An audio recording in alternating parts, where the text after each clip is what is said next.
টোটো নিয়ে গুরুত্বপূর্ণ খবর। রাজ্যের টোটো চালকদের নিয়ে ১১ পাতার বিজ্ঞপ্তি পরিবহন দপ্তরের। চালকদের ডানা ছাঁটল পুজোর আগে রাজ্য সরকার। একাধিক পদক্ষেপ রাজ্যের। ১১ পাতার বিজ্ঞপ্তি জারি করা হয়েছে পরিবহন দপ্তরের। এবার দুর্গাপুজোর আগেই টোটো চালকদের ডানা ছাঁটল রাজ্য সরকার। আর এইবার যত্রতত্র যেতে পারবে না টোটো। রুট নিয়ন্ত্রণ থেকে রাজস্ব আদায়ের সবই করা হবে টোটো থেকে। একটি বিজ্ঞপ্তি জারি করে তেমনই জানিয়েছেন পরিবহন দপ্তর।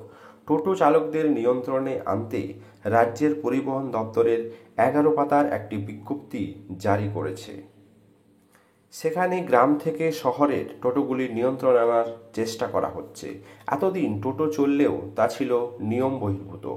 এবার সেই টোটো চালকেরাই নিয়মিত রাজ্য সরকারের নিয়ম অনুযায়ী টোটো চালাবে। পরিবহন দপ্তর জানিয়েছে, টোটো চালানোর জন্য জেলা স্তরের রেজিস্ট্রেশন বাধ্যতামূলক।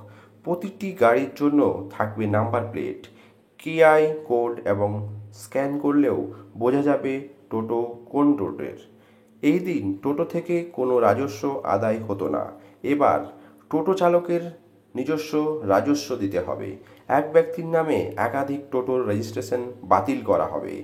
যানের জন্য বার্ষিক কর নেওয়া হবে। প্রশাসন সূত্রের খবর, বর্তমান যে টোটোগুলি চলছে তাদের অধিকাংশই বেআইনি। সেগুলির পরিবর্তে ই-রিক্সা চালানোর পরিকল্পনা রয়েছে রাজ্য সরকারের। তবে নবান্ন এই ব্যাপারে তাড়াহুড়ো করতে নারাজ।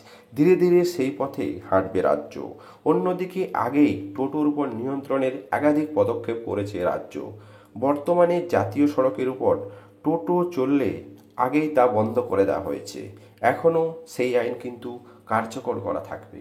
এখন দেখার বিষয়, পুজোর মরশুমে টোটো চালকদের উপর এই ধরনের নিষিদ্ধকরণ কতটা যুক্তিযুক্ত হবে। অবশ্যই আপনাদের মত টোটোর সম্পর্কে কমেন্ট বক্সে কমেন্ট করতে ভুলবেন না। চ্যানেলে নতুন হলে সাবস্ক্রাইব করে পাশে থাকবেন।